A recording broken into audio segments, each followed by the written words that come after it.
بسم اللہ الرحمن الرحیم۔ السلام علیکم۔ صحیح بخاری حدیث نمبر 4۔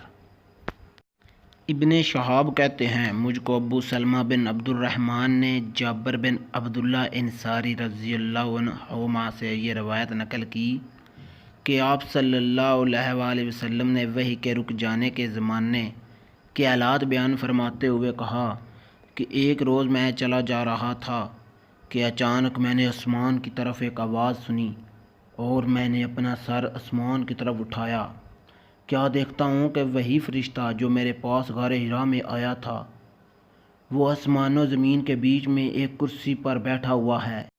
میں اس سے ڈر گیا اور گھر آنے پر میں نے پھر کمبل اوڑھنے کی خواہش ظاہر کی۔ اس وقت اللہ پاک کی طرف سے یہ آیات نازل ہوئیں، اے لحاف اوڑھ کر لیٹنے والے، اٹھ کھڑا ہو اور لوگوں کو عذاب الہی سے ڈرا اور اپنے رب کی بڑائی بیان کر اور اپنے کپڑوں کو پاک صاف رکھ اور گندگی سے دور رہ۔ اس کے بعد وہی تیزی کے ساتھ پے در پے آنے لگی۔ اس حدیث کو یحییٰ بن بکیر کے علاوہ لیث بن سعد سے عبداللہ بن یوسف اور ابو صالح نے بھی روایت کیا ہے، اور عقیل کے علاوہ زہری سے حلال بن رواد نے بھی روایت کیا ہے۔ یونس اور معمار نے اپنی روایت میں لفظ فوادہ کی جگہ بوادرہ نقل کیا ہے۔ صحیح بخاری حدیث نمبر 5۔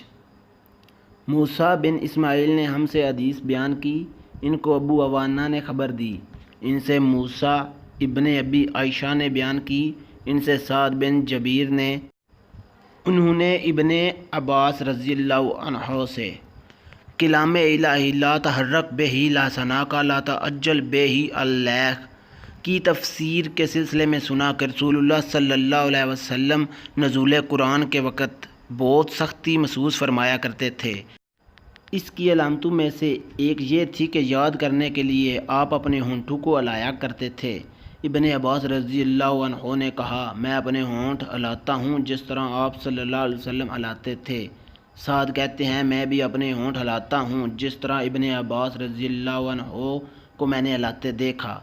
پھر انہوں نے اپنے ہونٹ ہلائے۔ ابن عباس رضی اللہ عنہ نے کہا، پھر یہ آیت اتری کہ اے محمد صلی اللہ علیہ وسلم، قرآن کو جلد جلد یاد کرنے کے لیے اپنی زبان نہ ہلاؤ، اس کا جمع کر دینا اور پڑھا دینا ہمارا ذمہ ہے۔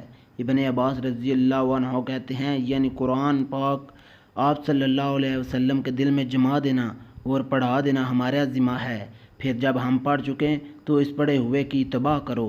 ابن عباس رضی اللہ تعالیٰ عنہ فرماتے ہیں اس کا مطلب یہ ہے کہ آپ اس کو خاموشی کے ساتھ سنتے رہو، اس کے بعد مطلب سمجھا دینا ہمارے ذمہ ہے، پھر یقیناً یہ ہماری ذمہ داری ہے کہ آپ اس کو پڑھو یعنی اس کو محفوظ کر سکو۔